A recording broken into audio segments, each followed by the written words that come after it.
Nagtataka ka ba kung bakit Gatorade ang pangalan ng bote ng Gatorade?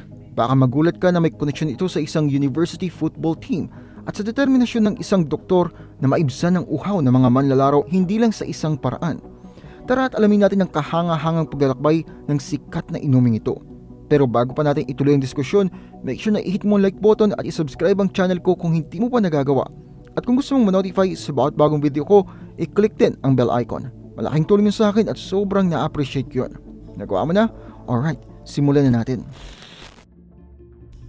Nakakita ka na ba ng mga energy drinks habang naglalakad sa aisle ng tindahan?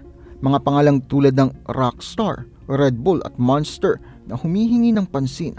May mga cool designs, makukulay at nangangakong magbibigay sa iyo ng malaking energy boost. At sa gitna ng lahat ng ito, andyan ang Gatorade. Parang hindi bagay, 'di ba? Dahil sa simpleng pangalan nito. Kaya nagtaka ka na rin ba kung bakit Gatorade ang tinawag dito? Ngayon, malaki na ang Gatorade. Halos nasa buong mundo na ito.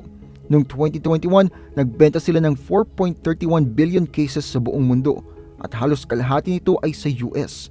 May iba't ibang uri at lasa din ng Gatorade tulad ng Frost Glacier Cherry at Riptide Rush. At lahat ng ito ay may tinatawag na Gatorade Thirst Quencher Level Electrolyte. Tunog sosyal, di ba? Pero balikan natin ang panahon nang nagsisimula pa lamang ang Gatorade. Alam mo ba na ang pangalan nito ay nagmula sa isang football team? Hindi ba't kakaiba na ang Gatorade, isang inumin na ngayon ay makikita sa bawat laro ng sports ay nagsimula sa isang science lab? Well, ganito kasi yan. Noong 1965, si Dr. Robert Cade ay nagkatrabaho sa University of Florida. Ayos din no? Katunog ng Gatorade iyong pangalan. Ngayon, sobrang init dito sa Florida. At ang kupunan ng Football University, ang Florida Gators ay nahihirapan dahil sa init na ito. Pawis na pawis sila at mabilis na nawawala ang kanilang energy. Nagkaroon ng ideya itong si Dr. Cade. Dahil nga doktor, may ideya siya sa isang bagay na tinatawag na electrolytes. Ang mga electrolytes ay parang magic para sa ating katawan. Tinutulungan nila na maipasa ang mga signals ng kuryente at panatilihing balanse ang tubig at mga kemikal ng ating katawan. Kaya, naisip ni Dr. Cade, bakit ba hindi tayo gumawa ng inumin na papalitan ng tubig at enerhiya na nawawala ng mga players?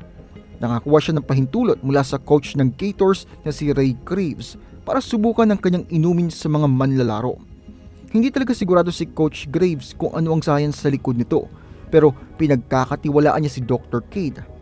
Pagkatapos ng ilang pagsubok, napagtanto ni Dr. Cade na hindi sapat ang asin at tubig lamang. Kailangan niya magdagdag ng asukal para bigyan ng mabilis na enerhiya ang mga manlalaro. At ayun nga, halos perpekto na ang inumin. Pero may isang problema, sobrang pangit ng lasa, parang umiinom ka ng tubig na galing sa dagat.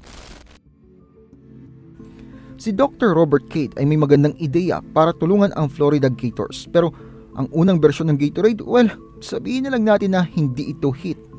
Sinubukan ito ng mga manlalaro pero lasang tubig dagat ito at hindi nila ito matiis. Pero wala sa bokabularyo ni Dr. Cade ang sumuko. Nakuha niyang isang brilliant idea mula sa kanyang asawa. Bakit hindi natin dagdagan ng katas ng lemon para mapabuti ang lasa nito? At hulaan mo kung ano? Well, gumana nga ito.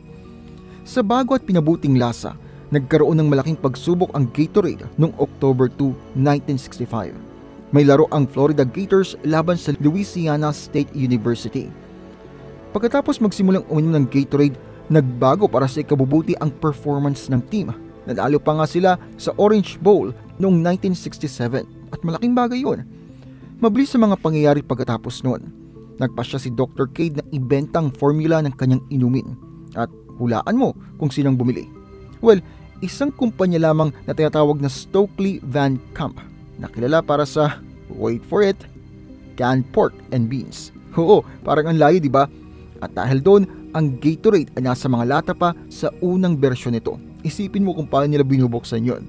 Pero noong early 1980s, naging go-to drink na ang Gatorade para sa mga athletes. At isa pang bagay ang pinasikat ng Gatorade. Alam mo ba yung tradisyon kung saan ibinubuhos ng mga manlalaro ang isang balde ng inumin sa kanilang coach pagkatapos manalo? Oo, Gatorade ang kanilang ibinubuhos noon. Mula sa isang lab hanggang sa field ng sports, hanggang sa pagiging paborito sa buong mundo. Yan ang timeline ng Gatorade. Mula sa simpleng simula sa isang lab hanggang sa pagiging iconic na inumin sa kasaysayan ng sports, Ang paglalakbay ng Gatorade ay testament sa innovation at determination. Kaya sa susunod na kumuha ka ng bote pagkatapos ng workout o makita mo itong ibinubuho sa isang winning coach, alalahanin mong kwento sa likod ng bawat patak. Kung gusto mong ginagawa ko dito, huwag kalimutang pindutin ang like button at mag-subscribe kung hindi mo pa nagagawa. At kung meron kang ilang topic na gusto mong i-cover dito sa channel, lagay mo lang sa comment section at susubukan natin gawin yan.